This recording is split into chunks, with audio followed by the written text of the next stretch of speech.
We're now going to solve a few equations for y, and the purpose of these examples is to help you with finding inverse functions in college algebra. So you may want to use this to help you with finding inverses. So let's do a few examples. We're just going to solve for y.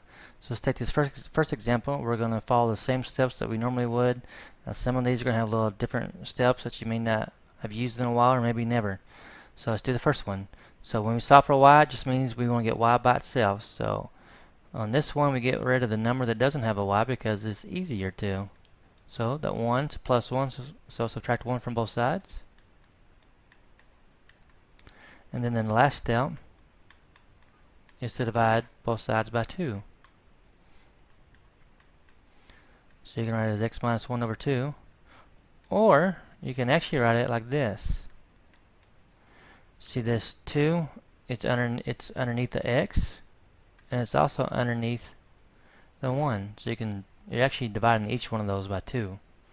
So you can separate the numerators each with their own denominator. Let's do this one. We're going to solve for y. First thing we want to do is isolate the y cubed, which means get rid of the minus 9. So we're going to add 9 to both sides.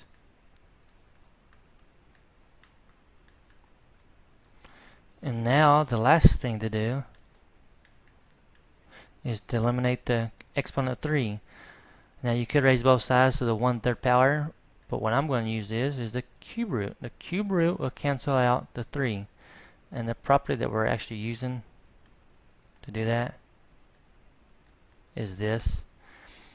It just says that the index divides into the exponent. The index divides into the exponent. So the 3 will divide into that 3, and when that 3 goes, the radical sign goes with it, and it leaves the y. But remember, if you cube root one side, you must cube root the other.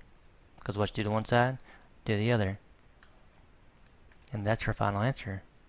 Y equals the cube root of x plus 9. And all of x plus 9 is underneath, because I cube root the whole side.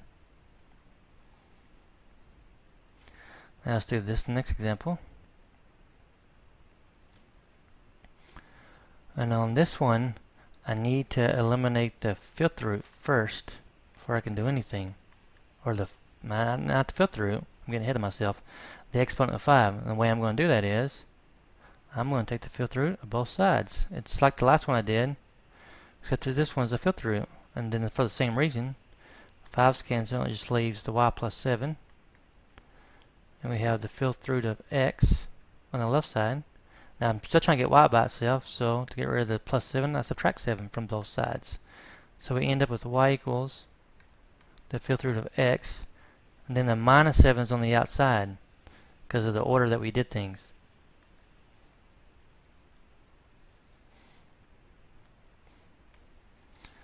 It's not like this one where when we cube root it, we cube root the whole side, and we still fifth rooted the whole side, but then we had another step.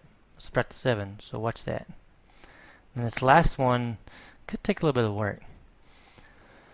So there's several ways to doing this. One way is we can put a 1 underneath the x, and then we can cross multiply if you want to do that. But I'm going to use a way that works no matter what because of the fraction. You multiply by the denominator, the LCD. In this case, since there's only one denominator that's not a 1, which is y plus 3, multiply both sides by y plus 3. Because these are going to cancel over here. And then we end up with y plus 3 times x on the left side and y minus 1 on the right side. Now we're going to distribute the x. So we get xy plus 3x equals y minus 1. Remember, we're solving for y. So what I want to do is get all my y terms on one side and all the other terms on the other side. So I'm going to bring this y over by subtracting the y, because that is a positive y.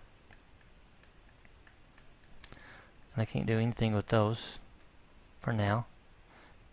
These y's cancel out, so it leaves a negative 1. Don't lose that sign. Now I want to move the 3x over to get my y terms together, so I'm going to subtract 3x. So now we have xy minus y equals negative 1 minus 3x.